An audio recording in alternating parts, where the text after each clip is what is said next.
Welcome to April's Monaco art project theme, which is to draw a pile of cutlery. I chose to use red and blue colouring pencils for my lines, and I flipped a piece of watercolour over to use the smoother side. But I think I actually could have stood to have even smoother paper for this. The colouring and pencils gave me quite a rustic line, which I'm not sure was how I was going to imagine that this would go. But I carried on, barreled on, and put my lines on paper. As usual, I kind of mapped out where I was going to put my objects, tried to tie them together. It's quite a complicated looking scene, all these cutleries crisscrossing each other, but it does make it a little easier because each object refers to the other object, and you can kind of use one object to scale the other, although I did get a bit wonky around the fork area. Prongs, man. Who invented those? But this was a nice Sunday afternoon task, and I really enjoyed it. I had to fight the urge through most of this drawing to not shade or crosshatch or and to just stick to the lines.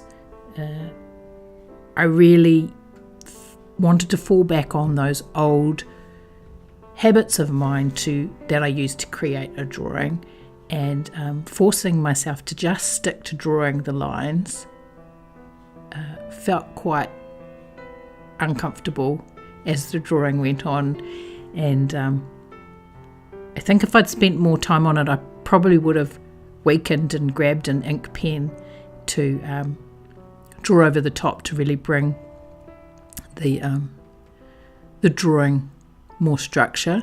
I deliberately stayed away from some of the ornate parts of the cutlery, so I didn't get sort of bogged down into the decoration of some of the handles and that sort of thing, though the knife sucked me in a little bit with its little bronze cap, which has some hatching and stuff on it. But I tended to just look at the lines of the shapes of the cutlery.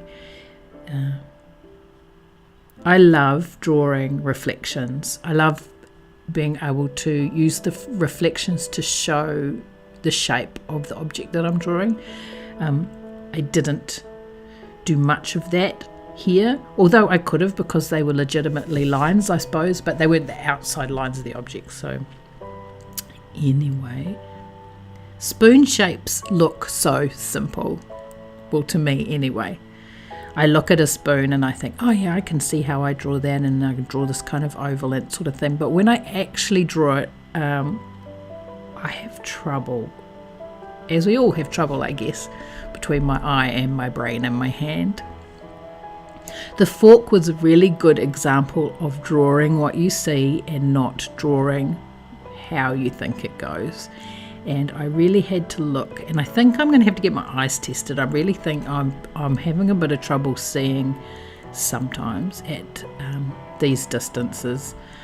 I haven't had a new prescription on my glasses for a while, and I think that's actually a problem, and it really surfaces when I'm trying to do this, when I'm trying to see exactly how those prongs are going. I'm actually having trouble with the physical ability to see them, but I gave it a go, and that's okay. I mean, if you look at my picture at the end, or even now, you can see that it's cutlery, and I think that that's all that matters. And the exercise itself just teaches my hand, my eye, and my brain so much that it's a really valuable way to spend some time. I'll let you watch the rest of the video and see me chicken out near the end and use a grey pencil to just show some shadows, because I